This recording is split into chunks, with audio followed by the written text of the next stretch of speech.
We'll get you ready to drive on winter roads. And a seatbelt violation sends a local woman to jail for drug trafficking. I'm Nick Collum, and this is the Mountaintop Daily.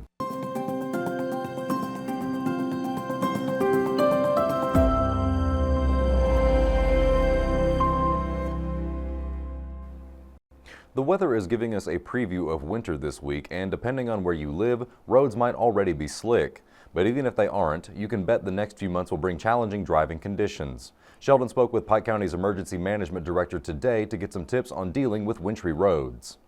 It's that time of year again when snowfall will be impacting the region and driving will become more hazardous. Pike County Director of Emergency Management Nee Jackson gave some tips Tuesday on how to most safely hit the roads this winter season.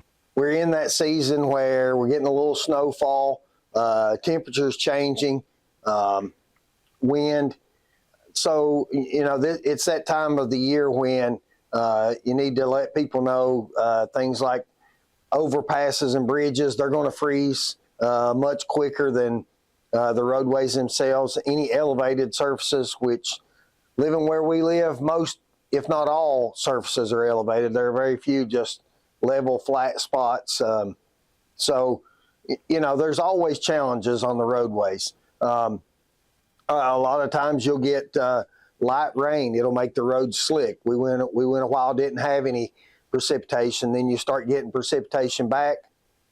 Those light rains make the roadways slick. And then, like I say, when you start talking about temperatures and changing overnight or during the daytime hours, those create challenges for drivers. Jackson also pointed to some potential problems drivers may not normally consider.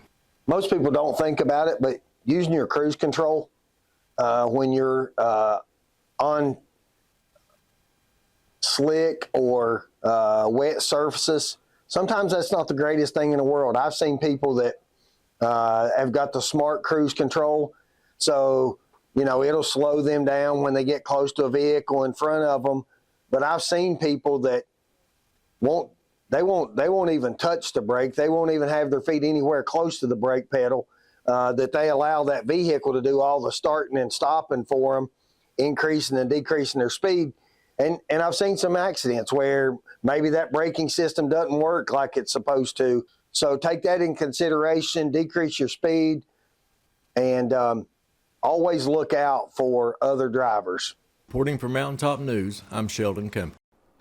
The failure to wear a seatbelt resulted in a Pike County woman being sent to jail facing multiple counts of drug trafficking. A Pikeville police officer pulled a car over last Wednesday after noticing both the driver and passenger were not wearing seatbelts. After noticing both occupants appeared to be nervous, the officer asked to search the car and was given permission. When the passenger, identified as 31-year-old Madison Lachey Ballo of Virgie, stepped out of the vehicle, she was holding a black bag. The officer told her to leave it so he could search it as well.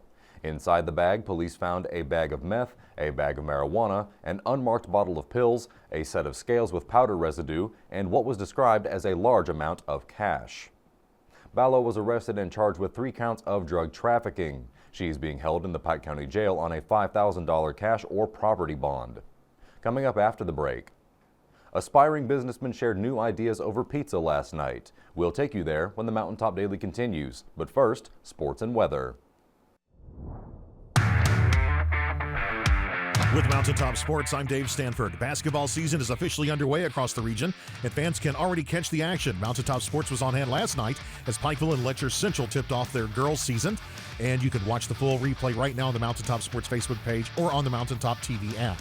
Over in the AAC, the University of Pikeville women's basketball team ran into a powerhouse over the weekend, falling 92-54 to number 3 Campbellsville on Saturday. Campbellsville poured in 66 points in the paint and stayed unbeaten at 12-0. U-Pike still playing without reigning AAC Player of the Year Allie Stone, just shot under 40% overall and 23% from deep. Freshman Annika Stevens led the Bears with 13 points, while Rachel Bush scored 11. Freshman Hallie Collins continued her impressive debut season with 8 points, 11 rebounds, and 7 assists. U-Pike falls to 5-3 and will have a week off before visiting Spartanburg Methodist next Saturday at 2 p.m. For more information, be sure to follow the Mountaintop Sports Facebook page or visit mountaintop.news and click on the Sports tab at the top of the page. For Mountaintop Sports, I'm Dave Stanford.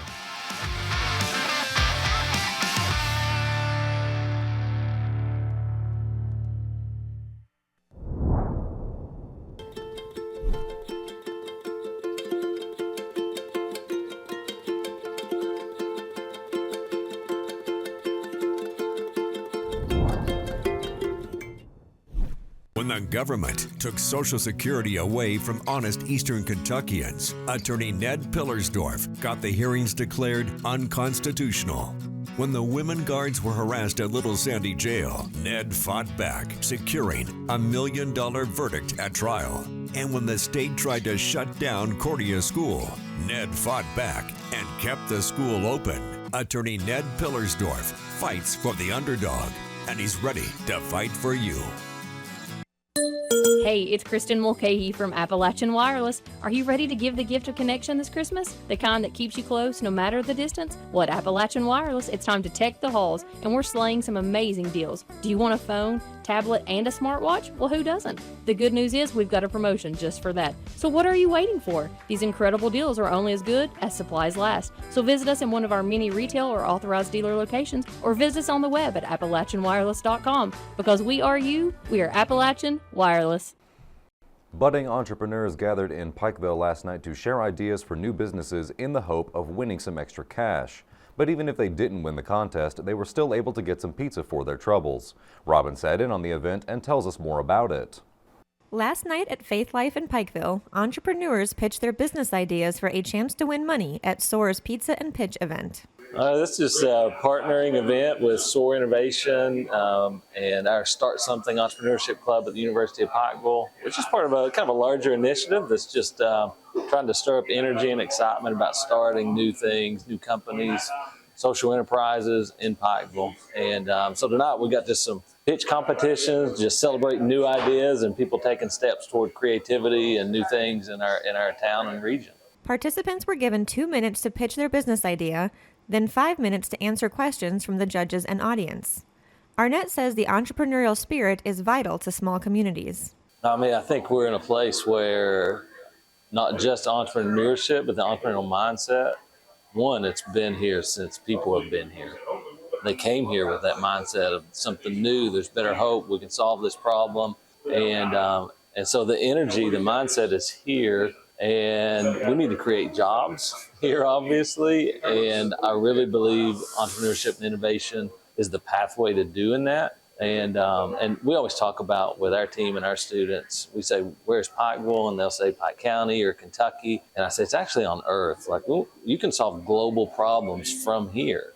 Think about a market that's not just in Pikeville. So we try to think about scalable companies, especially leveraging technology and innovation and connectivity and the internet.